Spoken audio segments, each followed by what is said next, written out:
हाँ दोस्तों, उसी नदी का लक्ष्मण तीर्थ नदी का एक साइड ये भी है।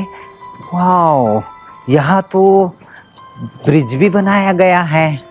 कर्नाटक सरकार इस तरफ भी ध्यान दिया जाए, इस लक्ष्मण तीर्थ नदी को बचाया जाए, क्योंकि ये हमारा हुणसूर का बहुत एक अकेला नदी है। ये लगभग कम से कम 50-60 गांव के खेत बाग सब इसी में ही, मतलब इसी का ही पानी यूज़ किया जाता है। मगर यहाँ सफाई होना ज़रूरी है। सफाई अभी बरसातों में यहाँ की लोगों का कहना है, वाकई में मैं बचपन में भी देखती थी, जब बरसात होता है बरसात के समय पे बहुत भर जाता है नदी। मगर बरसात के इंतज़ार क्यों करना है ना। बरसात तो आता है 2-4 महीने के लिए, 2 महीने के लिए, 3 महीने के लिए, फिर चले जाता है। मगर फिर और बाकी का जो महीना क्या ऐसे सूखे में रहेंगे, ऐसे गंदे पानी पिएंगे लोग यहाँ के। हाँ, है ना। बिल्कुल ध्यान देना चाहिए कर्नाटक सरकार को। और ये लक्ष्मण तीर्थ जैसे और भी बहुत सारे नदियाँ हैं जो इतनी ऐसी कगार पर है, बहुत गंदे हो चुके हैं। उनको सफाई करवाने में ध्यान देना ज़रूरी है ना। देखिए, यहाँ सब मेरा बचपना गुजरा है। और यहाँ जब भी आया करती थी मैं, मतलब जैसे कभी गोबर उठाने आया करती थी, कभी ऐसे भी आया करते थे।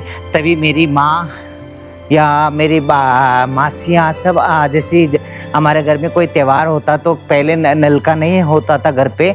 जब भी कोई धोने वाले कपड़ा ज़्यादा हो जाता या बर्तन धोना है या कुछ भी करना है, यही लेके आया करते थे। देखिए दोस्तों, वो जो बांध बना हुआ है, जो वहाँ है ना, हम लोग केला करते थे, वहाँ से ऊपर से नीचे को आया करते थे।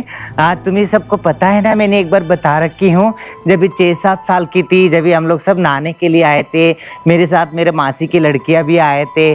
तब उस टाइम पे जब हम सब नेकेड थे, छोटे छोटे बच्चे थे, तब उस टाइम पे मेरा भी लंबे लंबे बाल थे और मेरे मासियों की लड़कियों का भी लंबे लंबे बाल थे। तभी उस टाइम पे मेरा जो नज़र गया था उनकी लिंग पे, है ना, उनकी जो ऑर्गन्स पे गया था। मगर उनकी लड़की वाले ऑर्गन्स था तो मेरे वाला जो अलग था, लड़कों वाला था। तभी ऐसे क्यों, तब उसी टाइम पे मुझे समझ में आ गया था कि मैं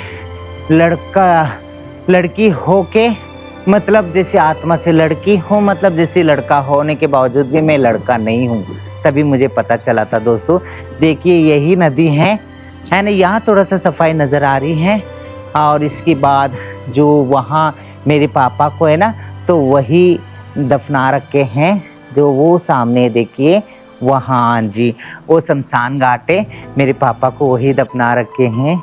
मैं मेरे पापा को बस हाथ जोड़ूंगी। मेरे पापा को भगवान उनको अच्छे घर में जन्म दिया होगा और अच्छे लड़का बन के, अच्छे समझदार और कामयाब इंसान बन के पैदा हुआ होगा मेरे पापा। तो यही मैं उम्मीद करती हूँ, क्योंकि ये तो दुनिया का एक रीत है ना, जन्म और मरण, बचपना, जवानी, बुढ़ापा, उसकी बात तो फिर जाना, फिर वापस आते रहना, है ना। लक्कों बार आए, लक्कों बार गए हैं, पुनरपि जननम पुनरपि मरणम, ये तो चक्रव्यूह चलते रहता है।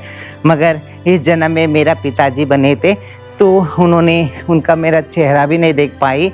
जो ये इन्हीं में ये जो सामने है, देखिए यही वाला नदी है। यहाँ सब हम खेलने आया करते थे, बहुत अच्छा लगता था। और गणपति जब छोड़ा करते थे, जैसी गणपति त्यौहार में अगर गणपति को छोड़ना है तो यही आया करते थे। देखिए, यही शमशान घाट है। मुझे लगता है मेरे पापा भी इसी में हैं। मैं दुआ करूँगी सब आत्माओं को शांति दे, खुशियाँ दे, सुख शांति दे। और कुछ कहते हैं, जैसे हमारे हिंदुओं में कहते हैं कि जला देते हैं, मगर हमारी यहाँ हिंदुओं को दफनाते भी हैं। देखिए, ये जो कब्र खोद रहे हैं, ये वाला जो कोई हिंदू व्यक्ति या कोई मरे हुए हैं। अಣ್ಣ यार तीरोग बिटिदारे हाँ, मेरे पापा का नाम से मैं 500 रुपये दूंगी इनको। मेरे पापा, मुझे माफ़ कर देना, मेरे को आपका चेहरा मुझे नहीं मिला देखने के लिए। आखिरी टाइम पे मैं नहीं थी, बहुत नतरदुष्ट हूँ मैं। मगर क्या करें, ये जो विधि में लिखा हुआ है वो कोई नहीं बदल सकता है ना।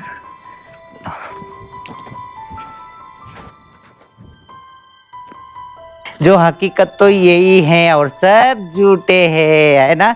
या जलना पड़ता है या कब्र में दबना पड़ता है।